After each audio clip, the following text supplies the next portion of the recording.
Hi guys, it is your friendly neighborhood headbanger Terry here, and I just wanted to sort of do a little virtual Christmas card to you guys. Now, a lot of you that also are my friend on Facebook have seen something sort of kind of like this because I kind of did a Christmas card for Facebook.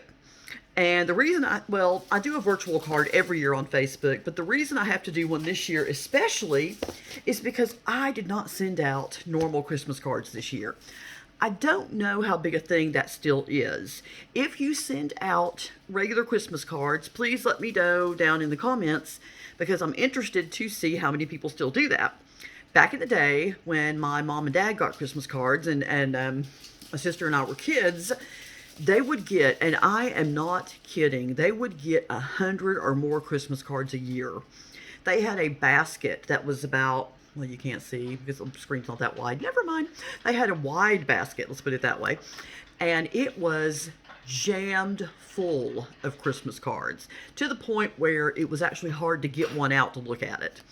So my mom had a notebook that she had cut tabs into for, ooh, thank you, thank you, thank you. My daughter just brought me coffee. In the Miracle Mug. You guys remember the Miracle Mug? The one that had the cardinal on it?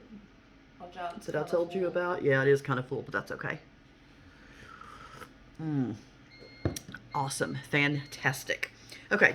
Anyway, what I was going to say was there were not thousands, hundreds of names in that notebook that my mom had. And she had cut little tabs in the pages of the notebook so she had it organized by letter. And it was just amazing. She got cards from Finland, places in Europe, just crazy places based on people that she had known just growing up and through work. I don't even know 100 people to send a card to. I mean, I probably know 100 people if I think about it hard enough, but I don't want to send a card to all of them. Well, that sounds kind of rude, doesn't it? But seriously, I mean, I don't know a lot of them well enough to send a card to. But I digress. The point being, I did not send out cards this year. Not 100 and not one. But had I sent them out, I actually had them bought. They were going to be these cards.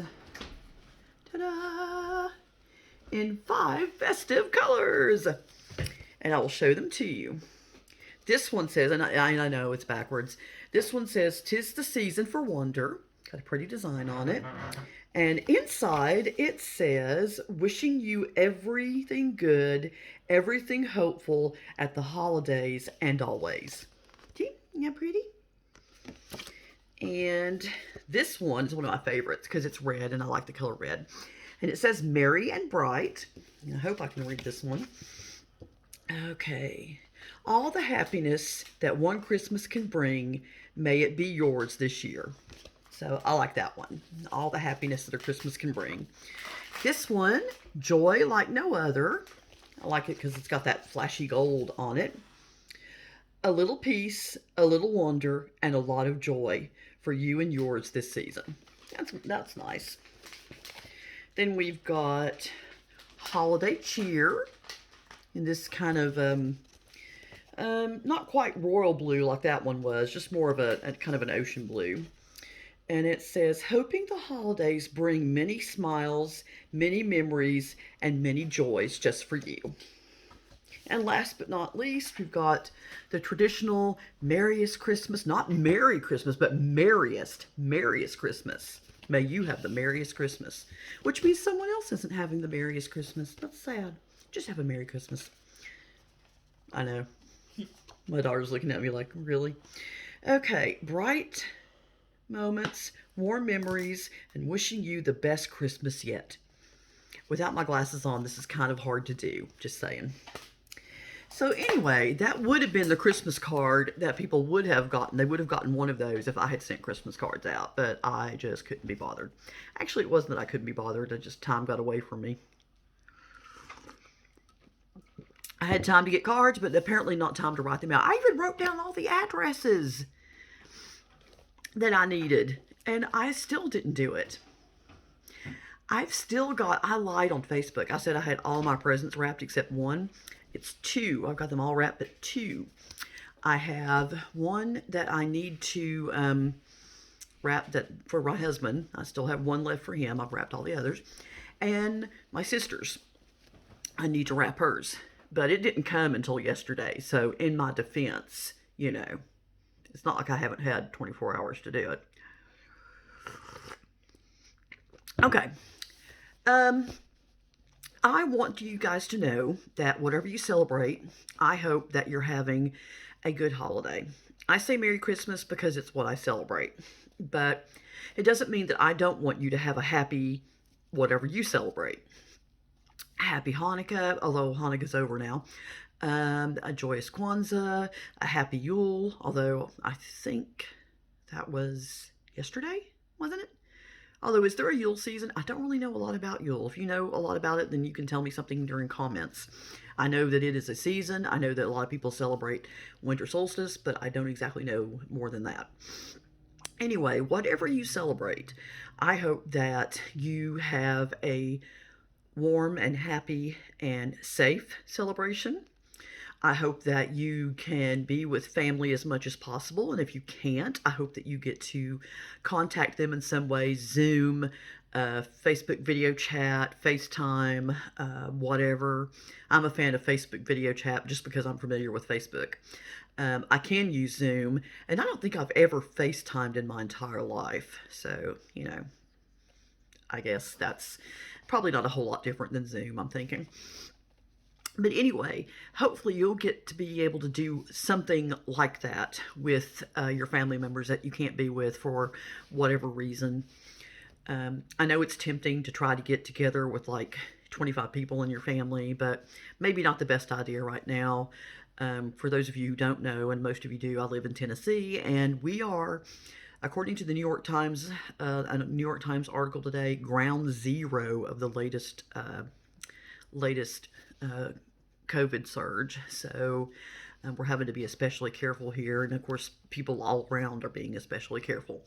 So please be careful so that you will be around so you can celebrate next year's Christmas, where hopefully we can all go anywhere we want. And that would be fantastic. I know that I was reading stats in Tennessee. We have given 24,000 plus vaccines so far, primarily to frontline workers. And so that's great. They're rolling it out. They're getting it out there. There's more to come, I'm sure. So that's fantastic. That's a little piece of hope. And as I said on my video on Facebook, because I celebrate Christmas, that means in a few days I will be celebrating the birth of my Savior, Jesus. And that is a story of infinite hope. Born into a stable, not exactly the highest birth in the world. Got just chased after by people during his entire ministry. Eventually put in jail, whipped, crucified, horrible death. Rose again, went back to heaven and said, hey, I'll come back and get the people that believe in me. So this is an idea of hope. The whole Christmas season for people who celebrate Christmas is an idea of hope, that things can be overcome and that there's hope, that there's light at the end of the tunnel. So even if you are not a practicing Christian and you don't celebrate Christmas, I hope that you can feel in this season that there is hope and that this too shall pass. Nothing is forever. And there will be an out the other side of this, and we will probably be stronger because of it. And hopefully we will value things more because of it. The people we love,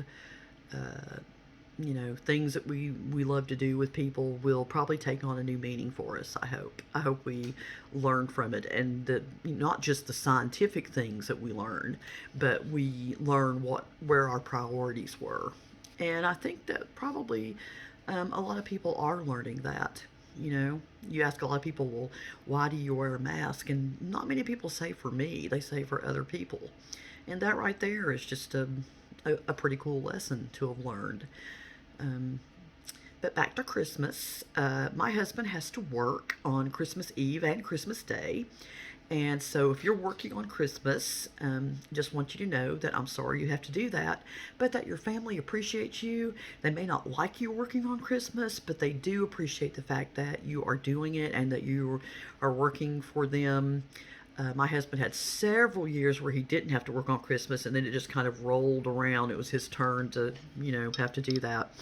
So that's okay, because we know that he is doing it so he can provide for us, and we will work around it and have Christmas one way or the other. It just may be a little bit different. We'll have to have our Christmas lasagna a little later, between Christmas and New Year. We have a traditional Christmas lasagna. We do not have ham or turkey.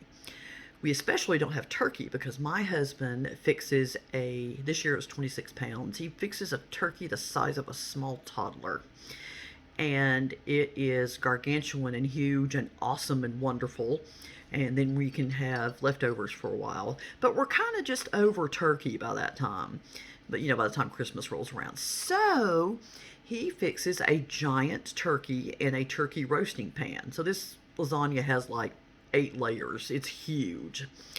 And it's fantastic. It's made with real ricotta, which is the only way to make lasagna. I'm sorry if you make it with cottage cheese, but if you do it one time with ricotta, you will never go back. It is so good with ricotta. Okay, anyway, moving on. But yeah, we have the traditional Christmas lasagna. So there you go. And Christmas morning, my daughter likes to have a Christmas scavenger hunt. So that's always kind of interesting. To see what clues Santa comes up with. Sometimes they rhyme and sometimes they don't. They rhymed last year, so I don't know if they're going to rhyme this year or not. We'll see. And we will put out some cookies for Santa. We may have to put some fruit out for the reindeer. I'm not sure if we have carrots, but I'm sure they'd be okay with fruit. I mean, surely reindeer aren't that fussy. I would think not. And then we will give, let's see, we'll probably put either out some Russian tea or coffee for Santa, because I know a lot of people put out milk, and that's good. Santa needs strong bones for, going up and down the chimney. But don't you think at some point he just needs some coffee to get him through the night? So we give him coffee because, we want him not to fall asleep at the reins, I guess. Not the wheel, but fall asleep at the reins and slam into a mountain or the Statue of Liberty or, Jesus, Christ the Redeemer or whatever big thing he might, slam into. So, yeah, he gets coffee from us. So that's kind of cool. I don't know if any of you guys are getting a white Christmas, but it looks like my part of Tennessee may get a white Christmas, and we are very psyched about that, or at least I'm very psyched about that. I don't know if everybody is, but I am. The chances of getting a white Christmas in my part of Tennessee are about 1 in 10. It's not because it doesn't snow here. It does, but it generally doesn't snow till January. January and February are our big snow months, and occasionally March. Back in 93, we had like 15 inches of snow in March, so that was kind of nuts. But usually December and November, December are not really snow months for us, even though I live near mountains. So yeah, we might get a white Christmas, which is really cool. I remember back in the day when I was a girl, there was a jewelry store in town. Don't remember the name of it, but you could go and put your name in like a drawing. And if it snowed on Christmas Day, they would take a name out and you won a free piece of jewelry. I think it was a diamond ring. I don't know. Maybe some of you guys who grew up in my hometown will remember that. But yeah, they almost never had to give anything away. It's very rare to have a white Christmas around here. Now, my birthday is in January, and the opposite of that is that I never got to have a school party, a birthday party at school, where they bring cupcakes and punch and all that kind of thing. Never got to have that because it was always snowing on my birthday. And 9 times out of 10, we were out of school on my birthday for snow. So, no, not a lot of December snow, but January was a big snow month. So, but yeah, little walk down memory lane there for you. Again, kind of the point of this was to say Merry Christmas to you guys, to sympathize with you if you aren't with some people that you love this Christmas. I am not with some people I love, but it's not because of COVID. It's because they're celebrating in heaven, and I've lost quite a few people over the years since about 2004, 2001. I've lost quite a few. And I get it that you can't be with people that you love in Christmas, but you can maybe start some new traditions and that you could include them in when you can see them next time they can come. Or you can talk about your favorite memories that they were involved in. Talk about that and laugh. And again, like I said, you could talk to them, on Zoom or whatever. And if they are in heaven, like mine, then again, the best thing you can do is talk about them and remember them and laugh at funny things that happened at Christmas. Everybody has a funny Christmas story, so you could laugh at that. And I hope that you guys are doing well. And I just really want you to know that I appreciate you. I appreciate you watching, and appreciate you subscribing. And if you want to hear me wax philosophical on more stuff, then feel free to subscribe and hit the notification bell, and you can hear me blather on about more things. Love you guys. I hope you have a wonderful holiday. Merry Christmas. Happy New Year. Bye-bye.